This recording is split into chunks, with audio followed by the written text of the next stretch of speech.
Well, a very good morning to you. Welcome to BBRC Britain and English, and a very good morning to you. Well, any of you from abroad, just to say this morning it's very wet, blustery, but there's even somebody, I think, from the council outside cutting the grass. Only in England, you might say. Well, no guess as to how long his lawnmower is going to last out there with this saturated ground. Well, today I thought I might talk to you a little bit about the transition into autumn and the fact that, well, England, we've had pretty an abominable summer. Any of you from abroad who haven't been to England, well, be on your guard. If you come to England, just a quick note, you might be wearing your flip-flops and shorts or whatever, and a nice t-shirt, and it's just, you've got it in the morning, it's reasonable weather, you've thought, well, it's fine, it's a bit cloudy, should be alright. Might even be blue sky, and then about an hour later, a torrential downpour, which means it's still quite warm, most likely, because it's summer, as we found this year, but you might need one of these. This happens to be a Mac, which I've purchased. This happens to be a Barber, which I think I got the house freezer, which is actually closed around here.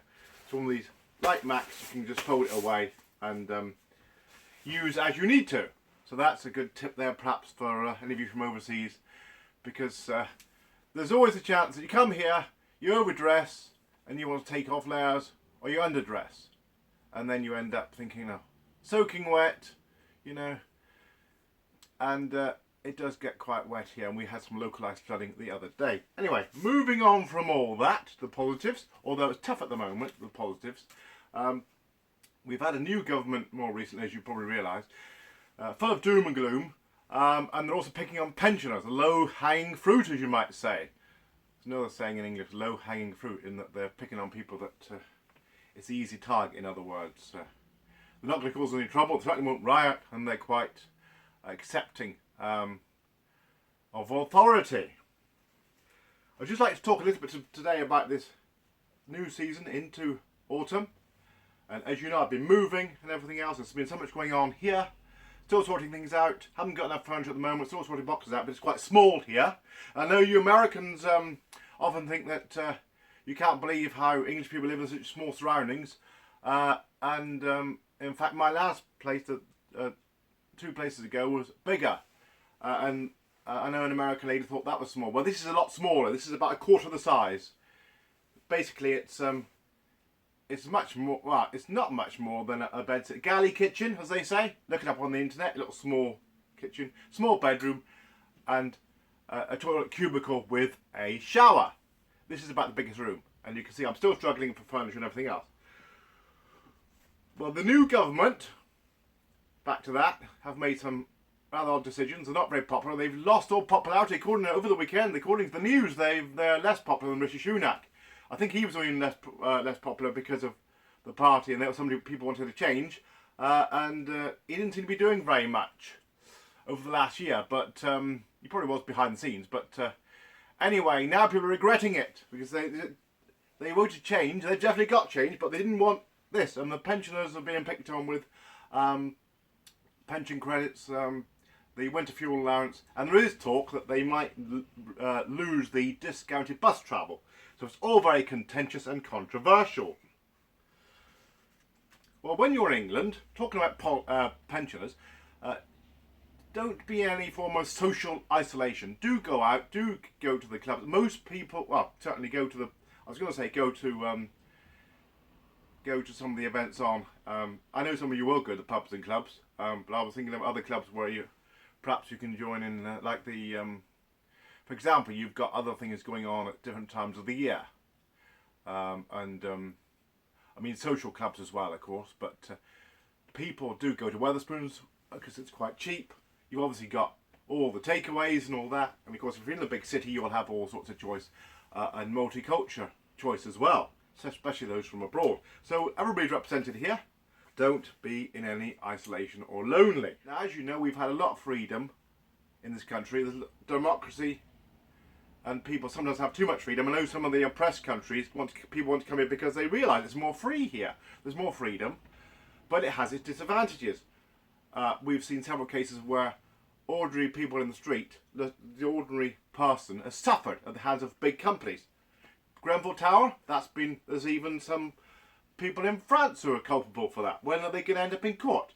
We've had Hillsborough, we've had various other disasters, which trying to get to the bottom of what's happened and who's culpable is a real absolute nightmare, especially for the families. And of course, the only people who make any money is the lawyers, and this all needs to stop. It's very tough to actually, it's easy talking about it, as the Labour Party found out in opposition, but very difficult to actually do it. But now they're making all the wrong decisions, and they've upset a lot of people, and the popularity's gone down, even in office after 2 months.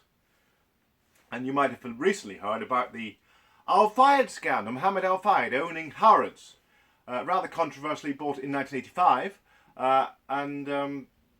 well, basically he even lost the royal warrants due to upsetting the royal family about probably 15 years ago in various ways, then we hear he's been raping and abusing women who work for the organisation, but not only the organisation, perhaps in other ways, other businesses where he has business interests as well. So it's all to come out into the open. That was only last week. I'd also like to mention about the freedom you'd have in faith here. If you come to England, you will always find a church or a religious organisation where you feel identifies with your beliefs. So therefore you've got all the churches represented, from independent, Pentecostal, free churches, and then the mainstream, Baptist, Anglican, Catholic, Methodist. You've got all those and others as well, even the cults. We've got Latter-day Saints, Mormons, of course, Jehovah's Witnesses and others here. Rather controversial, some of them, of course, as well. But if you want proper wholesome Bible teaching, you no doubt go to an evangelical church. If you're more into religion and ritual, you'll no doubt be thinking about traditional Church of England or Catholic. There's Methodist churches around, but they're quite middle of the road, and Baptists are very similar, although some are more Bible focused than others. And the same if you're a Hindu, Sikh, or a Muslim as well. There's an attitude here of everybody welcome. Well, over the next few months, I'm hoping to actually go out on location, because we've had such a bad summer. It was the case of you go somewhere and it would start raining, or you had to go when it was damp and wet or cloudy, so it wasn't very good weather. We'll see what's going to happen in the next few months. We're now well into autumn, and it's raining here, and certainly there'll be a few things coming up, and I hope to go out on location, and actually perhaps there'll be a few new sessions, something new, because I know we've looked at English, we looked at English grammar, we looked at places of interest. There's also been word use, accents from different cultures from all around the UK, and national events as well. I hope you've enjoyed my session today. I know it's been quite short, but I certainly haven't had time to do many sessions more recently due to moving and everything else that goes with it. You can tell I'm still in the process of sorting it out.